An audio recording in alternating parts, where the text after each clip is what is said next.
And good evening, everybody. Hope you're all well. Right, without further ado, we will start our little presentation. I'll do this little thing where you can do this, follow along on here. You can see us on the website. There's our website. You can follow us on. You can now follow us on YouTube and Facebook and LinkedIn as well. So yeah, I caught up with Liam and Pete. Good old chat, and we talked about one of the things that we were talking about really was looms, and also why they've joined AVI. So let's bring them in, shall we? And let's see what they've got to say. Well, we're here today with our friends from Parksafe, and on the line we have Pete and Liam from Parksafe. Here we are. Hi guys, how are you doing? I'm very good, Jason. How are you? I'm not too bad, thanks. And we're here to Jason, you look very good. Look like you're on holiday. Funny you should say that, Pete. Yes, I am on holiday, and this is why we're recording it today, because Pete and Liam are away on holiday next week when I do our normal scheduled live stream. But anyway, welcome on board, guys. Tell us all about why you've joined the Association of Vehicle Installers. Of course, we're really excited to be part of AVI and its journey. For us, it's really important to be able to raise standards within the industry. That's giving consistency on installation. With that in mind, for us, it's really important to bring in products that allow us to raise that consistency across the board. So you talked about consistency there a little bit. Have you got any products out there that can help the engineers with consistency? Yeah, well, to be honest, yes, Jason, we have. We've got some great products that you know. My background has always been connectivity to vehicles. We worked together for a long time, and some of the feedback that we've been getting from the market, which, to be honest, thanks to you guys and AVI in general, we can actually get to the products that are needed in the market. You give us a bit of a steer on where it needs to be.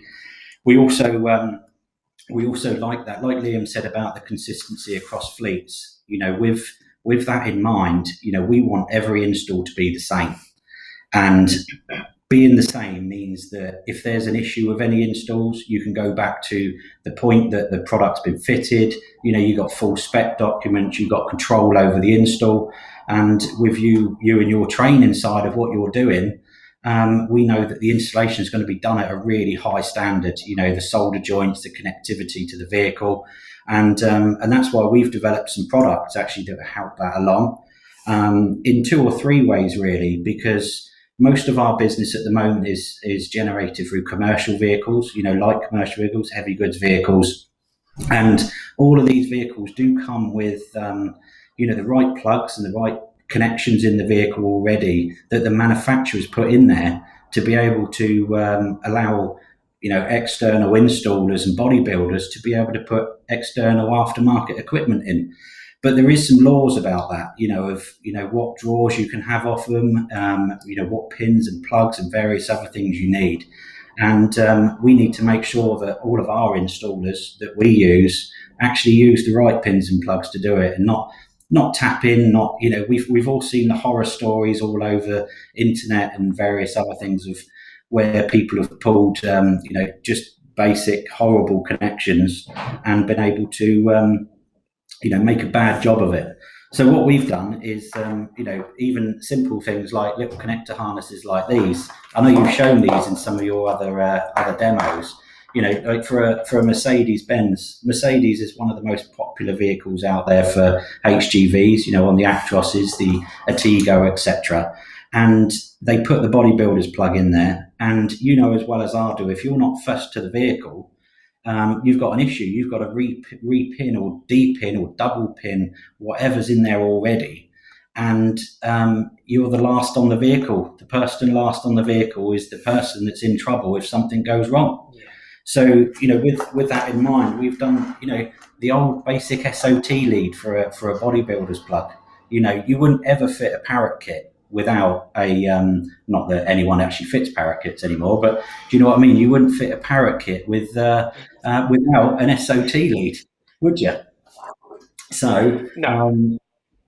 So what I've done is I've done a full pass through. I don't know if you can see that there, but this is the X7 Yes. lead on these Actros, plugs in, and then you've got the full pass through on the other side. That whatever plug was in there in the first place, you can just plug it into the end, tidy it away nicely, and run all your cables. So the other thing you'll probably notice I've done on this, I've used different color cables of what would normally be in the vehicle. And the reason I've done that is so you know exactly that this is your harness, and all the connections that we've got here are all properly labelled. They've not just got sticky little labels on; they've got the heat shrunk,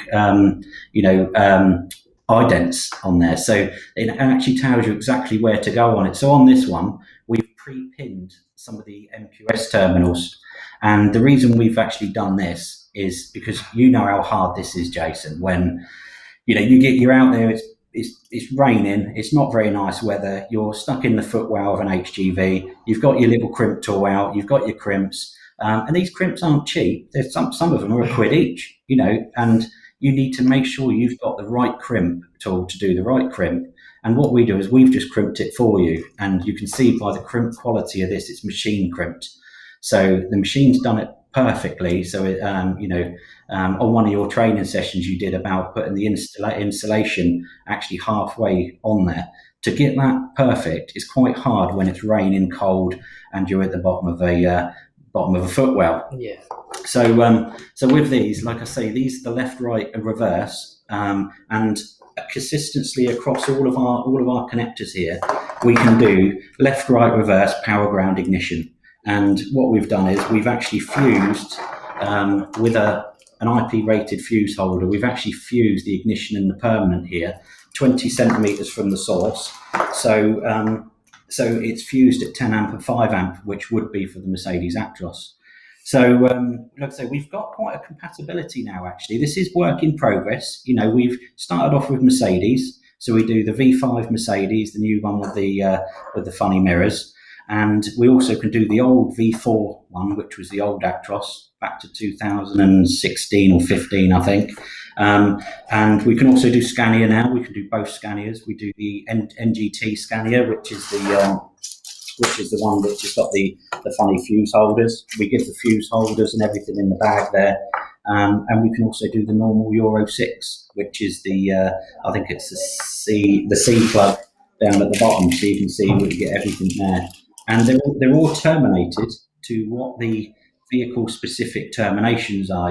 They've got the OE connectivity for the fuse board. Yeah, and more importantly, Pete, they actually come with instructions as well. So they all come with perfect instructions. Yeah, so you know exactly where they're going. I suppose that's one of our key selling points as well with our technical expertise, isn't it, Pete? You've been in the industry a long time, and you've built up that knowledge, and you'll be able to give that in the instructions. Yeah, I thought he was an apprentice. I tried to come across like that, Jason. But do you know the most popular one we've got so far is the Volvo one?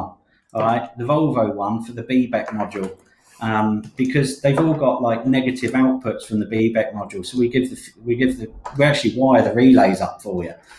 It's got a full, so you can just plug it straight on.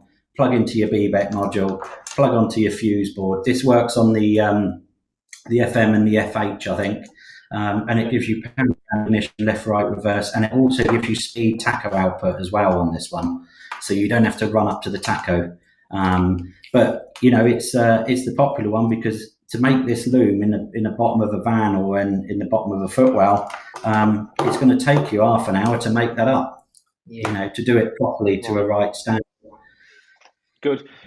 So just remind us then, you actually do a loom kit for the Volvos, the Mercedes and the Scanias. Do you do any others?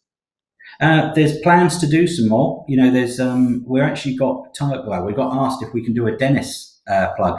We're also looking at doing some FMS Y leads as well. We've got some projects on the go at the moment to do some FMS Y leads.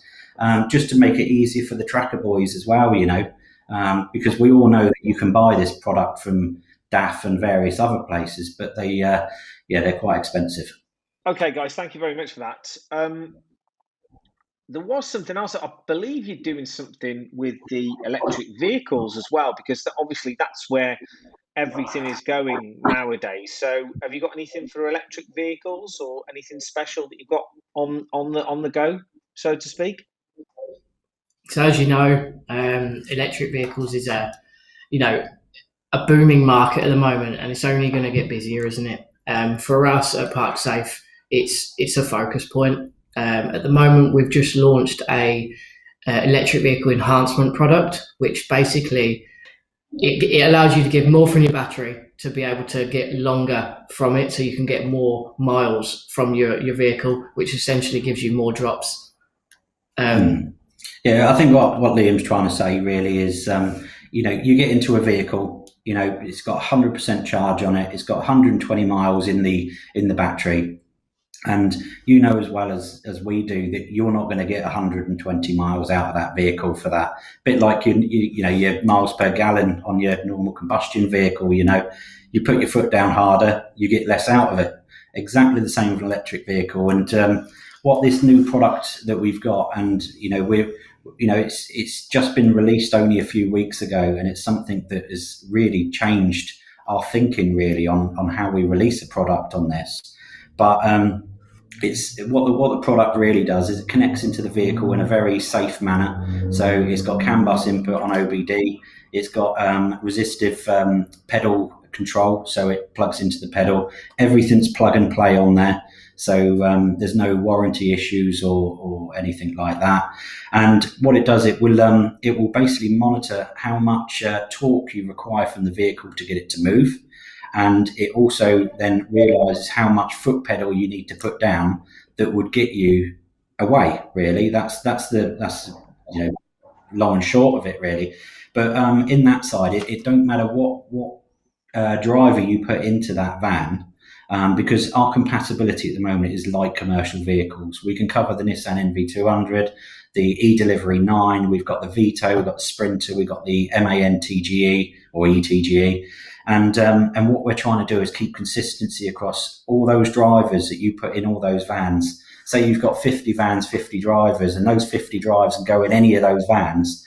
That van will give back exactly the same, don't matter what driver you put in there, because it's measuring the load and the torque required, not how much the driver wants to put his foot down. So for example, if I got in it, I would get a lot less without this product. Whereas if Pete got in it, Miss Daisy drives and Miss Daisy, it's hypothetically 100 miles, but realistically, when you're putting your foot down, you're not. Yeah. You're getting 60 miles or whatever that may be. At the same time, it doubles up as a speed limiter, so it can do speed limit going forward, and then it can also speed limit going in reverse. So we've found that there's a lot of, so when you're reversing in a electric vehicle, there's no noise at all, is there? So when you're reversing, there's potential fatalities or knocks or bumps or anything like that. This can limit you to 5 miles an hour, say. So when you're going around a built-up area, there's no chances of being able to hit anything. Thanks very much, guys, for your time on our interview. You can follow the guys on their website, www.parksafegroup.com. And as usual, they're on Facebook. They're all over LinkedIn as well. Their link will be on the bottom of this live stream as well. And thanks very much.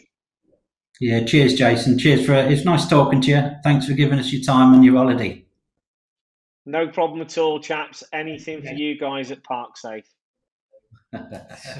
You take care, mate. Take care. Well, what do you think of that then, folks? So you can see there was a couple of things we talked about there. There was the looms, which I've actually got in front of me. We did have a couple of questions, and I can actually bring them up on the screen now. For some reason, it's actually working now. So if I bring, there we go, bring Dwayne's comment up there, and it says the X7 plug is no longer on the Actros. You're absolutely right. On the new Actros, it's the X15 plug. That's right. And yes, you are right. Also, that there's only for power. I actually think I saw that. Yes, only for power, not signal. So I'll bring that up there so you can see a little better. Actually, there is a signal. So what we've got here is, I don't know whether you can see that clearly. Oh, it's a bit blurry. They've labelled up the numbers. So what we've got is on X2 pin 10, X2 52. Is that right, everybody? Pin 1, pin 52, and pin 10 on X2 52. And there you can see you've got some nicely sort of crimped connector pins on there, and then there's the rest of your loom, and then there's also this connection here as well. Okay, I haven't read the instructions. I don't know how they work or anything, but yes, I think pretty much, Dwayne, they've actually got it covered from that point of view. So yeah, they do this one. They also do the one for the X7 plug, and then see, I'm just picking up of this one. Then you've got the Scania loom, you've got the Volvo loom, you've got 2 Scanias, and you've got the Volvo loom. I've been told apparently that the Volvo plug is great. That's from Steve. Thank you, Steve, for your comments. I'll pass those on, or they'll hopefully see them as well. On the lads will see this from Parksafe. Mick and Liam and Pete and all the rest of the guys at Parksafe will see this. Yes, there was also another product they talked about very briefly, and that was a product that they are now bringing out now for electric vehicles, and that's like a speed limiter stroke sort of economy sort of driver. A little bonus for you guys, if you're an AVI member now, they're now offering discounts on products for AVI members, and they're also offering extended warranty on products for AVI members as well. Have a chat with them. They'll fill you in all about it. If there is anything you'd like to see on the live stream, if you think we need to cover something, well, that's it for tonight, folks. All will be revealed. I haven't decided what my live stream is for next week, but all I can say is thanks for watching, and hope you've enjoyed tonight, and hope that it's been interesting for you. And don't forget, look on the website. You can see our website there, or you can also subscribe to us on YouTube. You can look us up on Facebook, and you can look us up on LinkedIn as well. Right, it's time for dinner. I'm off. I'll see you later. Hope you're all well. See you all next week.